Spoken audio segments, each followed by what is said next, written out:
একটা দেশ যেটা যুদ্ধ ছাড়াই অন্য যে কোনো দেশের সরকার বদলাতে পারে, যেটা ডলার ছাড়া আজও আমরা আন্তর্জাতিক বাজারে কিছু কিনতে পারি না, যেটা নিজের মতো করে দুনিয়ার আইন বানায়, যখন খুশি যেভাবে খুশি হস্তক্ষেপ করে।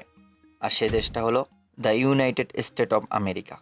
কিন্তু প্রশ্ন হলো, এই দাদাগিরি কি চিরদিন থাকবে, নাকি শেষের শুরু হয়ে গেছে?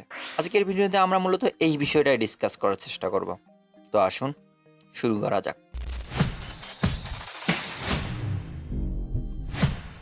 দ্বিতীয় বিশ্বযুদ্ধের পর গোটা বিশ্ব ছিল বিধ্বস্ত। ইউরোপের বড় বড় শক্তিগুলো তখন পঙ্গু। ঠিক সে সময় দৃশ্যপটে উঠে আসে আমেরিকা, একটা দেশ যেটা যতটুকু না যুদ্ধক্ষেত্রে শক্তিশালী ছিল, তার চেয়ে বেশি অর্থনৈতিক, কূটনৈতিক আর অস্ত্রের মাধ্যমে যুদ্ধ জয়ের অন্যতম কারিগর হয়ে ওঠে। 1945 সালে যুদ্ধ শেষে আমেরিকা শুধু পরাশক্তি নয়, বরং বিশ্ব ব্যবস্থার নেতা হয়ে দাঁড়ায়। তারা বানায় বেটন উইডস সিস্টেম, যেখানে ডলার হয় আন্তর্জাতিক মানদণ্ড। তারা বানায় বিশ্বব্যাংক আর আইএমএফ এর মতো গুরুত্বপূর্ণ প্রতিষ্ঠান, যেগুলোর মূল নিয়ন্ত্রণে থাকে তাদের হাতে। 1991 সালে সোভিয়েত ইউনিয়নের পতনের পর তারা হয়ে ওঠে বিশ্বের একমাত্র সুপার পাওয়ার। আর এখান থেকেই শুরু হয় মূলত তাদের দাদাগিরির যুগ। 2001 সালে 9/11-এর পর তারা ওয়ার অন টেরর নামে দেশে দেশে হামলা চালায়। এর প্রধান বলি হয় আফগানিস্তান ও ইরাক। সাদ্দাম হোসেন কিংবা গাদ্দাফি, এদেরকে সরিয়ে ফেলা হয় গণতন্ত্রের নামে, কিন্তু আসলে সেটা ছিল নোংরা ভূ রাজনৈতিক স্বার্থে। তারা চালায় সিলেক্টিভ স্যাংশন। এর মাধ্যমে মূলত তাদের কথা যারা শোনে না তাদের উপর তারা চাপিয়ে দেয় অর্থনৈতিক অবরোধ। ডলার এখনও বিশ্বের রিজার্ভ কারেন্সি। তেল কিনতে গেলে, ঋণ নিতে গেলে কিংবা আন্তর্জাতিক যে কোনো লেনদেন করতে গেলে ডলারের প্রয়োজন অত্যাবশ্যক। আর এটাই মূলত আমেরিকার আসল শক্তি। আমেরিকার সাময়িক বাজেট এককভাবে চীনের দ্বিগুণ। পৃথিবীর 80টির বেশি দেশে তাদের সাময়িক ঘাঁটি আছে। আসলে সত্য কথা বলতে, তাদের সাময়িক ব্যবস্থা নিয়ে কথা বলতে গেলে এই ভিডিওটা আরও অনেক লং হবে। জাস্ট আমরা শুধু বলতে পারি যে তাদের সাময়িক ক্ষমতার উপরে পৃথিবীর অন্য যে কোনো দেশ অনেক নিচে।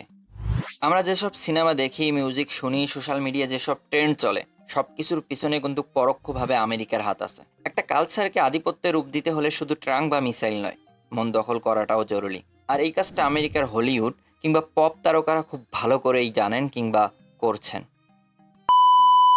কিন্তু এখন পরিস্থিতি বদলাচ্ছে। বর্তমানে চীনের অর্থনীতি অনেক ক্ষেত্রে আমেরিকাকে চ্যালেঞ্জ করছে। 140টির বেশি দেশে তাদের বিনিয়োগ রয়েছে। ইউক্রেন যুদ্ধ দেখিয়েছে রাশিয়া এখনও আন্তর্জাতিক ক্ষমতাধর শক্তি। আমেরিকার স্যাংশন আর ভয় তাদের থামাতে পারেনি। চীন, রাশিয়া, ভারত, ব্রাজিল, দক্ষিণ আফ্রিকা এরা এখন ডলারবিহীন লেনদেনের পথ খুঁজছে। ব্রিক্স এখন শুধু অর্থনৈতিক সংগঠন নয়, তারা এখন রাজনৈতিক জোটের দিকেও হাঁটছে। সৌদি আরব, ইরান তারা এখন চীনের সাথে চুক্তি করছে।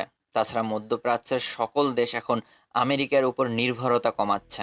আমেরিকার ভিতরে সংকট বেড়েই চলছে। রাজনৈতিক বিভাজন বর্তমান চরমে। জনগণের ভিতরে অসন্তোষ বাড়ছে।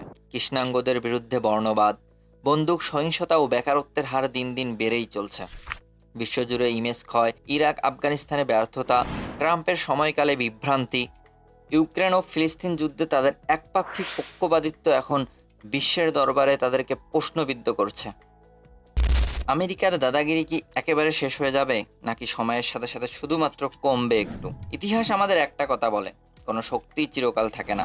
রোমান সাম্রাজ্য, ব্রিটিশ সাম্রাজ্য আর এখন আমেরিকান সাম্রাজ্য, কেউ চিরকাল দাদা থাকতে পারবে না। তবে প্রশ্ন একটাই, শেষটা কবে আসবে আর কে সে ফাঁকা জায়গা দখল করবে?